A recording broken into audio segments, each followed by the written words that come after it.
Así que bueno, continuamos, Roxy. Continuamos. Gracias, gracias Claudio. Y ahora vamos a continuar con otra amiga mía y una de mis maestras, la coach Ángeles Vargas González. Ella es decodificadora biológica de hace más de 8 años. Es coach ontológica y sistémica. Es compañera de vida de un hombre extraordinario, mágico, poderoso, de esos hombres que la abrazan y la sanan.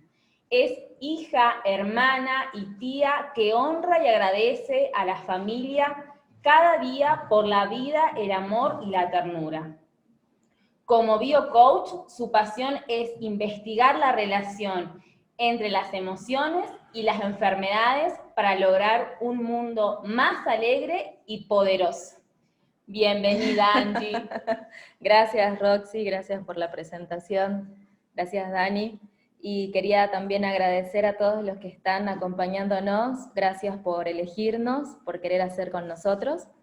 Así que antes de empezar, quiero pedirles permiso para poder hacer con ustedes y para poder mostrar mi tema, el tema que elegí, que nace desde una pregunta que a mí me pareció muy profunda, que es qué es lo que quiero sentir antes de morir, cómo me gustaría sentirme minutos antes de morir. Y permítanme, por favor, ser un poquito autorreferencial, porque esta pregunta nace cuando empiezo a ver que el foco en algún momento de esta pandemia estuvo puesto en la cantidad de muertes, primero a nivel mundial, después en la Argentina, bueno, yo soy de Salta, después en Salta, después en mi ciudad que fue en Güemes. Entonces no, como que sentí que no me quedaron alternativas que hacerme esta pregunta, y fue para mí muy, muy profunda, muy intensa, porque también me empecé a preguntar qué era la muerte, y me di cuenta que tampoco sabía qué era eso, o cómo se producía. Entonces me aparecieron como conceptos que de manera general se los quiero contar, que era que se define la muerte como la final de la vida después de un nacimiento, y que en el medio está el transcurso del tiempo. Y me encuentro también con que hay distintas clases de muerte, que tenemos, por ejemplo, una muerte natural, que es a los que estamos como más preparados, o quizás a los que estamos con más aceptación. Tenemos las muertes traumáticas, las violentas, los suicidios, muertes por descuido, y después me encuentro con que tenemos muertes biológicas, o que se dan en la medicina, en los hospitales, el cual está como con mucha discusión, o me he encontrado situaciones donde todavía no sabemos qué hacer cuando se habla de las muertes por infarto cerebral, por el corazón, si tenemos que sacar o no el respirador, la eutanasia. Entonces me fui encontrando con más cosas, con más aristas acerca de este tema. He descubierto también que podemos definir a la muerte desde un sentido religioso, cuando se habla de separar el alma del cuerpo. Y también existe la muerte folclórico-social, que a ella tenemos en la película de Coco, tenemos en México, La Parca, San la Muerte, no sé, hay toda una cultura acerca de eso también. Y lo más impactante que encontré en mi investigación acerca de eso fue una frase que me gustó, que dijo que dice que ante lo único que somos iguales los seres humanos es ante la muerte, porque incluso el nacimiento es cuestionable. Incluso hoy, gracias a la tecnología, a la ciencia, podemos nacer in vitro, natural, etc.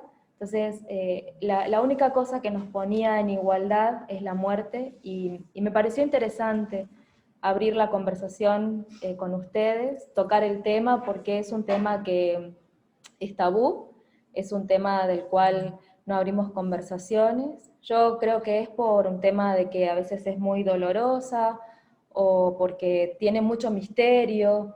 En definitiva es un tema que no se toca, que no se habla. Y para poder hablar de este tema particularmente tuve que juntar coraje, porque sí me pareció un tema delicado, y espero hablarlo desde ahí. Es mi intención hablarlo desde ahí, hoy con ustedes, para que juntos podamos reflexionar. Entonces, lo que me di cuenta es que una vez que sucede la muerte, no hay nada para hacer, o sea, no nos queda más nada para hacer porque ya está, no vamos a poder cambiar el pasado, no vamos a tener la máquina del tiempo. Entonces lo que sí me pregunté y les pregunto a ustedes es ¿qué es lo que sí podemos cambiar? ¿Qué es lo que sí podemos hacer? Y ahí me encuentro con que cuando está el hecho de la muerte, suceden dos cosas, antes y después. Que la cosa que sucede después de la muerte es la tristeza, y tenemos todo un rollo con la tristeza porque tenemos esta cuestión de creer que está mal sufrir, que está mal llorar, y tenemos quizás ahí mucho para aprender, pero ese no es el tema que elegí, sino el tema que elegí es lo que pasa antes de la muerte, y lo que elegí de eso es el miedo a la muerte, es esta emoción que muchas veces está oculta, encubierta, que todos de alguna manera, de mayor o menor medida, la hemos sentido, ¿sí? Y me quiero quedar con eso, con el miedo a la muerte, quiero que hablemos acerca de eso, y como dijo Guille cuando él habló, mi colega, mi compañero, mi amigo, que el miedo es una emoción, y es una emoción que nos detona amenaza, que nos hace sentir perseguidos, como paranoicos, estamos en una alerta inminente, y que a esa sensación de alerta inminente le sumamos la idea de que a futuro vamos a perder algo importante. Y como si eso no fuera poco, le vamos sumando creencias y le vamos sumando conversaciones internas, y eso sí es lo que a mí me parece importante de hablar y de hacernos conscientes y responsables, que es cuando tenemos miedo, una de las creencias, de los juicios que aparece, es que no tenemos los recursos necesarios para afrontar el desafío que viene.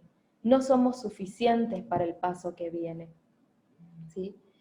Y estamos ahí en esa situación de carencia con nosotros mismos, con lo que tenemos, como bien decía Claudio, y además le vamos sumando más cosas, porque esto es recién como que empieza a girar la rueda, porque a eso le seguimos sumando que el futuro es catastrófico, que lo que nos espera en el futuro es aún peor de lo que estamos viviendo, y por así decirlo, la última gota que derrama el vaso es que cuando nosotros vivimos toda esta situación, además de eso la vivimos en aislamiento.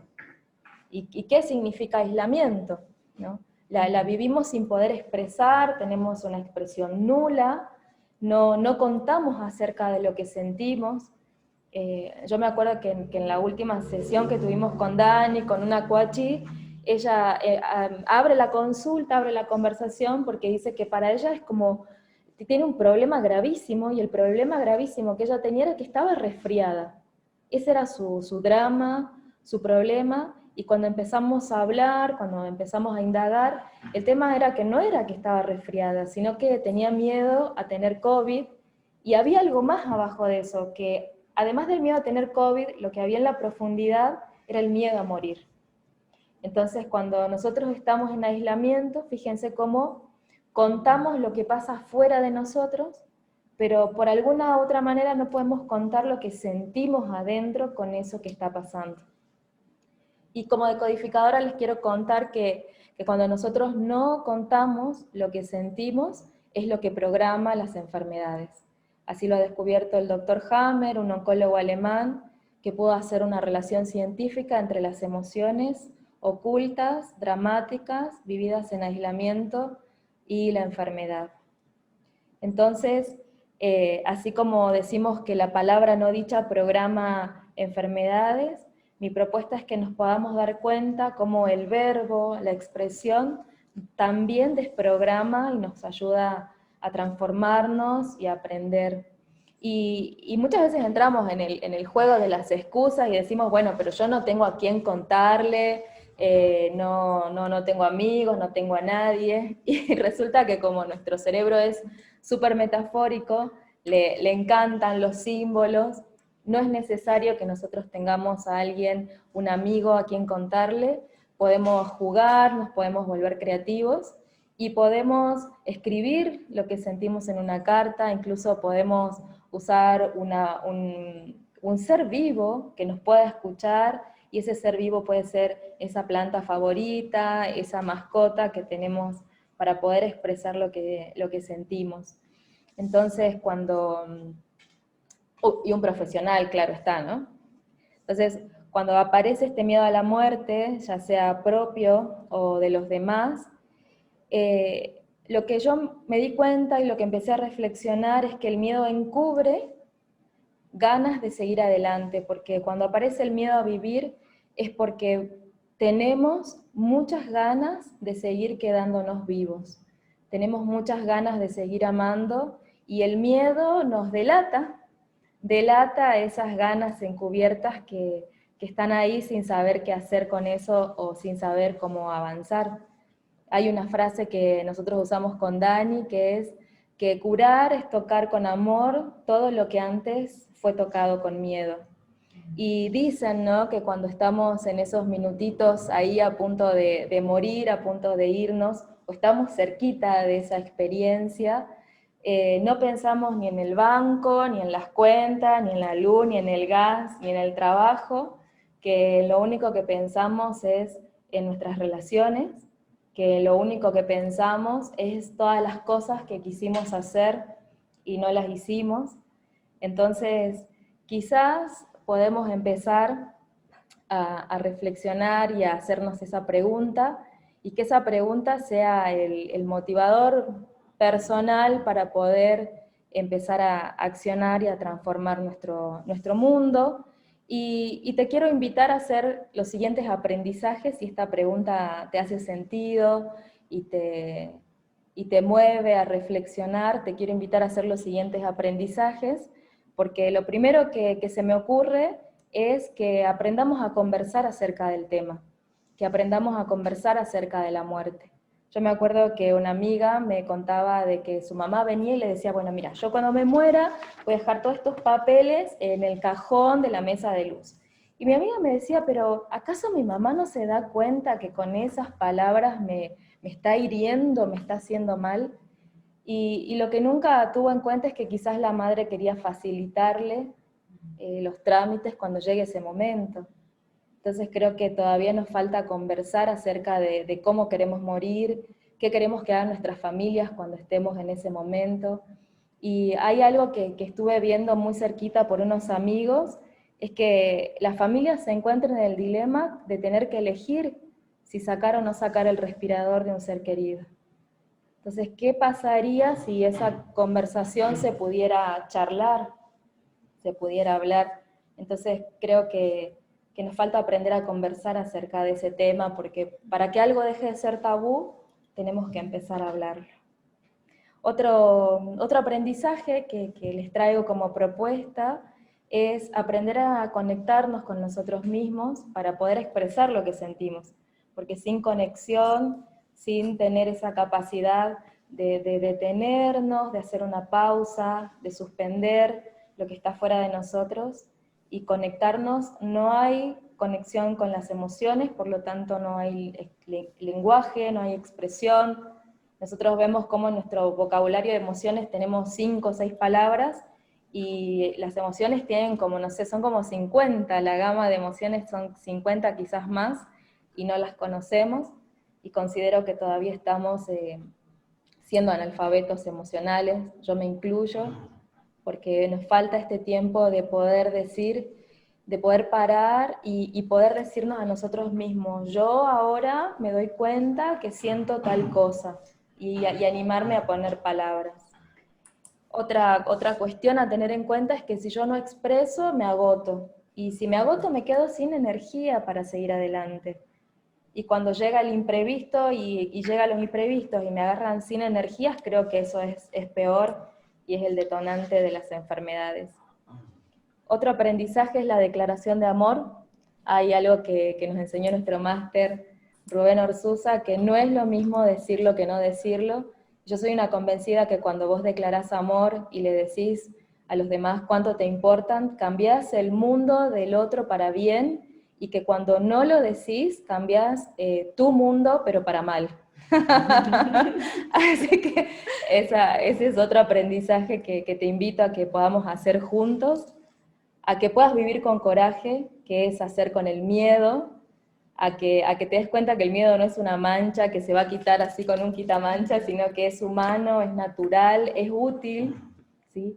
Nada más que a veces, bueno, no lo podemos comprender, que vivimos en red, que nos encanta vivir en red, somos seres gregarios, y que quizás lo que te falta es aprender a pedir ayuda, a recibir y a ser amado, porque si estás en una red, te puedo asegurar que sos valioso para la red, si no, no estaríamos.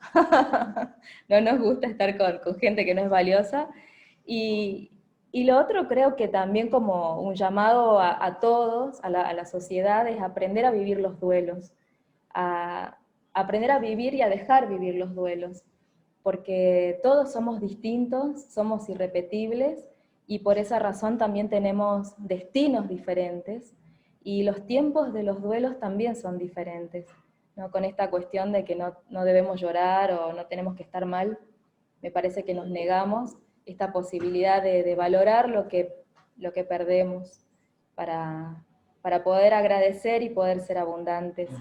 Y como último, hay una frase que dice nuestro maestro de Dani y mío, nuestro maestro de constelación, que dice que siempre estamos a tiempo de vivir un pasado feliz. Así que muchas gracias. Este era el tema que yo quería compartir con ustedes.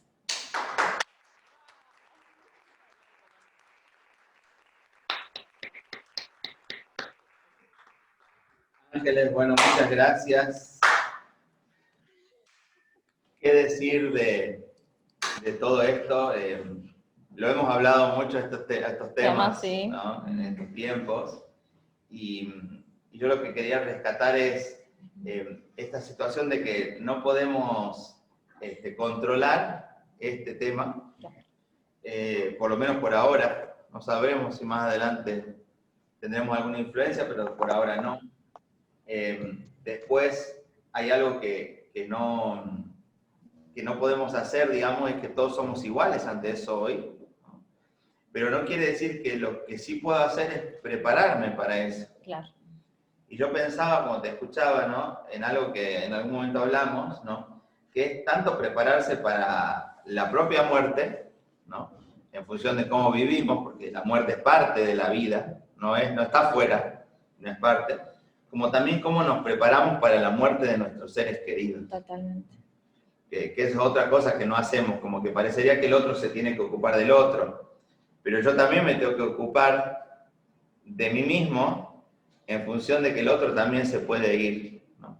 Y necesito aprender a hacerme cargo de qué quiero vivir con el otro hoy, para que el día que eso llegue podamos estar en paz los dos. Podamos estar en paz. ¿Sí? Así que bueno, es un tema que podríamos hablar toda la noche. Toda la noche, todo el día. Y tremendo tema, Ángel, por favor. Tremendo. Tremendo tema. Pero no lo tenemos, no podemos controlarlo. Claro. Pero sí, eso que traes es tremendo, porque recién, cuando me llegó la alegría total, fue cuando me di cuenta de la muerte. Antes. Entonces, la muerte, que tenemos tanto miedo, pues en el momento que lo podemos aceptar como un proceso de vida, agarrás la vida, pero... Te adueñas de la vida. ¡Quiero más vida! No, claro, cuando tengo la muerte ahí, ¿viste? Claro, claro. La mía o la del otro. Tremendo. Gracias, Maestro. Muchas gracias, Gracias, Mate. Muchas gracias, Ángeles. Aplauso de nuevo, por favor. ¡Bravo! Muchas gracias.